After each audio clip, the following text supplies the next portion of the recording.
throughout your career, all of the different, roller coaster of events that happen, how did they teach you that preparation was so important, or did they teach you that? I was raised that way. Like, preparation is key, work ethic is key.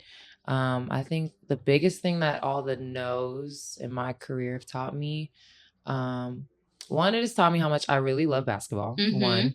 Because you kept going. Yeah. Like, you could have stopped. Because I'm just like, at the end of the day, I just love hooping, and I love the sport, and I love basketball. So like, at the end of the day, that's like always what I was just thinking about. And I know for a fact, like, when it's time for me to be done, like, I'm gonna know. Like, it's gonna be a feeling.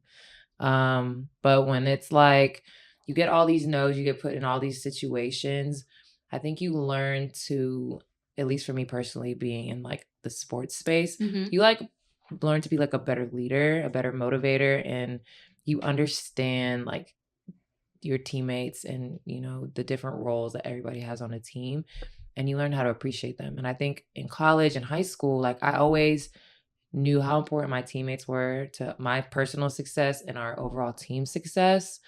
But then turning into one of those role players or teammates that, necessarily was a star, it like made me have like a different type of appreciation for them. Even the way like you speak to them, the way your coaches speak to them. Like, when I was in college, like, I had no problem telling my coaches to like leave certain play. Like, why are you yelling at like this player like excessively? Like, are you gonna put her in the game? No. So like, why are you trying to embarrass her when you haven't said a word to me all day? Like, I've always been like that type of teammate. But then I was also the teammate that was gonna get in your face and get frustrated and just be immature and just like, my body language and all that like definitely needed a lot of work when I was younger.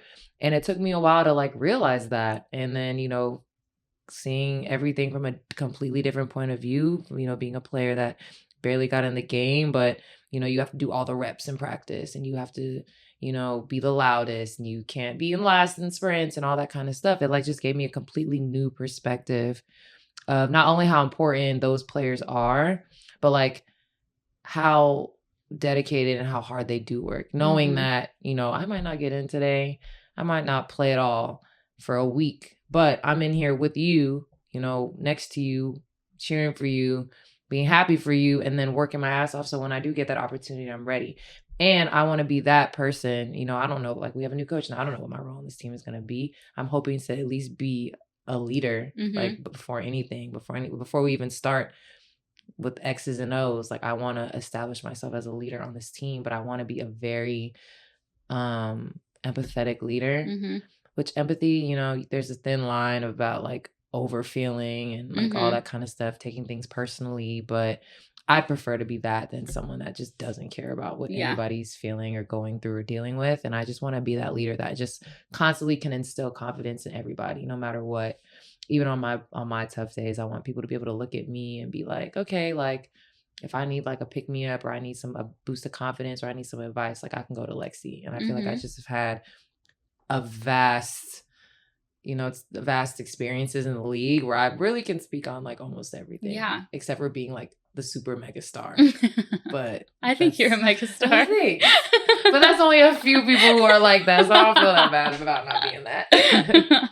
So you really feel like all of those no moments and all of your rejections like are allowing you to be this leader because you have this shared experience that you can... Absolutely. And it's just like, I know there's some times where you can look at players and be like, they've never dealt with being on the bench. They've never dealt with, going 2 weeks and not even seeing the floor. Like, you can get stuck in those types of moments, which I think that's like not necessarily the right way to think about a player, because it's not her fault that she's just been really, really good her entire life. And she's always been put in positions for her to be, super successful in the focal point of a team. Like, that's just like a blessing in itself.